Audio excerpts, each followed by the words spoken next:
G'day folks, it's Dragon. I'm doing a bit of introduction, was an introduction video on homesteading. Now, it's alright to be self-sufficient, self-reliant in the bush with these various skills you learn, such as survivalists and things like that.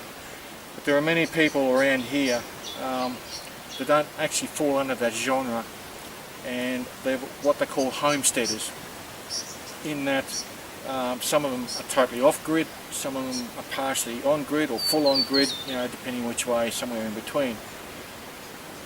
The topics we're covering in this is how some of these people have become more self-reliant and more self-sufficient with food and water, and some very innovative ideas, reference gardens, livestock, and how to protect them.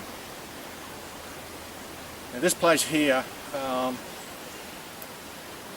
was built back in the 1930s, somewhere around about then. It's about a couple of acres. This area was actually settled around about 120 years ago, somewhere thereabouts, by European settlers. And one of the topics, video topics I want to cover on that is that when the European settlers came into this area, they introduced a lot of plants from Europe, such as the Cape gooseberries,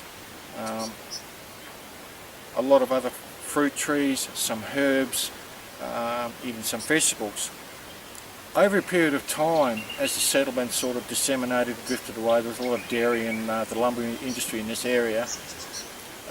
These introduced food plants became feral, or the more modern term they use it for these days is naturalised. In other words, they've adapted to the environment around here and are doing very well.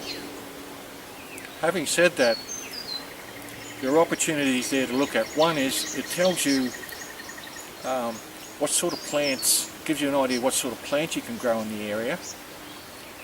And the other one is, back in those days, these plants were self-propagating, not like some of the ones you get these days. So it's quite easy to look at the feral or the naturalised ones, taking cuttings or things like that and actually cultivating them yourself, because they've been naturalised to the area, the conditions of the seasons and so on. I've done there'll be a video shoot around here on the gooseberries, Cape gooseberries, mainly grown in Europe, introduced by the early settlers.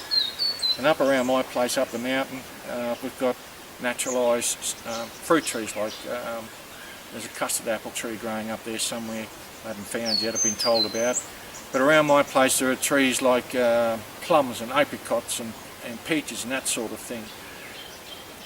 So we'll do a video series on that, and also some of the native plants that grow around here can also be cultivated as well as a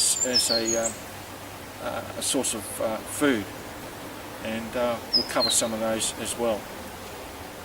Alright folks, thanks very much, and we'll get on with the series. Thank you.